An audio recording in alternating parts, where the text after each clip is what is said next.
ఈరోజు రాష్ట్ర ప్రభుత్వం సూపర్ 6 విజయం ఉత్సవ సభలు జరుపుతున్నారు. పెన్షన్లు, స్త్రీశక్తి పథకం ఇవన్నీ హర్షించదగినవే, స్వాగతిస్తున్నాం.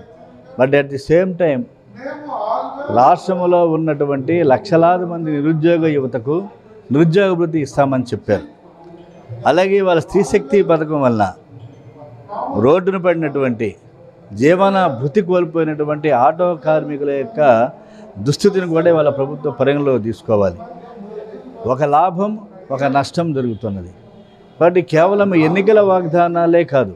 మీరేం చెప్పారు? ఎన్నికల్లో ఆటో కార్మిక రంగానికి సంక్షేమ బోర్డు ఏర్పాటు చేస్తామని చెప్పారు, ప్రమాద బీమా ఇస్తామని చెప్పారు, జీవో నంబర్ 21 ఇస్తామని చెప్పారు. ఇవన్నీ కూడా మీరు ఇచ్చినటువంటి వాగ్దానాలే. అలాగే రైతులకి 20,000 రూపాయలు ఇస్తామని చెప్పి రైతు సంక్షేమం అది అమలు జరగల.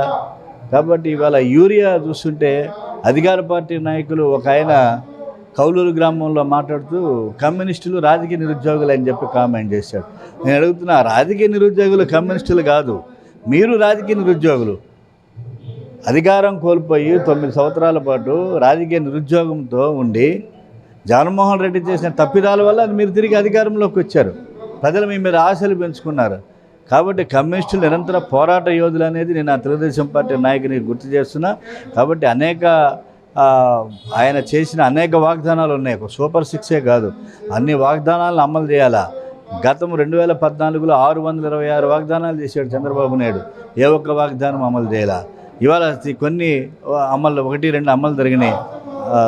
తల్లికి వందనం ఇవన్నీ కూడా మంచిదే, స్వాగతించాల్సిందే. But at the same time జరగాల్సినటువంటివి చాలా ఉన్నాయి. ప్రధానంగా నిరుద్యోగ యువత, వారికి పింఛన్ ఇవ్వాల్సినటువంటి అవసరం ఉన్నది, నిరుద్యోగ భృతి ఇవ్వాల్సినటువంటి అవసరం ఉంది, రైతాంగ సంక్షేమాన్ని చూడాలి.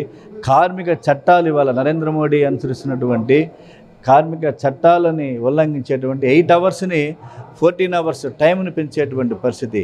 ఇది ప్రపంచంలో కార్మిక వర్గం సాధించినటువంటి 8 అవర్స్ హక్కు. ఇవాళ 8 అవర్స్ని సరికొత్త బానిస వర్గాన్ని అవుట్సోర్సింగ్ పేరుతో క్రియేట్ చేస్తున్నారు. దానికి కార్పొరేట్ వర్గాల కృషి ఉంది. అలాగే స్మార్ట్ మీటర్లు, ఇవన్నీ కూడా మీరు స్మార్ట్ మీటర్ని పగలగొట్టమని చెప్పారు. ఇవాళ ఏం చేస్తున్నారు? స్మార్ట్ మీటర్లు మీరే చేస్తున్నారు. కాబట్టి ప్రజల్ని మోసం చేసే ప్రక్రియ ఎవరు చేసినా కూడా అది కొనసాగదు. సూపర్ 6 కంటే కూడా ఇంకా చేయాల్సినటువంటి సూపర్ 12 చేయండి, సూపర్ 10 చేయండి. ఎవరొద్దన్నారు? సూపర్ 6 కాదు కదా, దాంతోనే ప్రజా సమస్యలు తీరిపోతాయా? మరో వెనుజులా అవ్వకుండా, మరో నేపాల్ అవ్వకుండా, మరో శ్రీలంక అవ్వకుండా కాపాడుకోవాలి. కాబట్టి సూపర్ 6తోనే సమస్యలు పరిష్కారం కావు. అందువల్ల సూపర్ 10 కూడా అమలు చేయమని చెప్పేసి కోరుతున్నాను.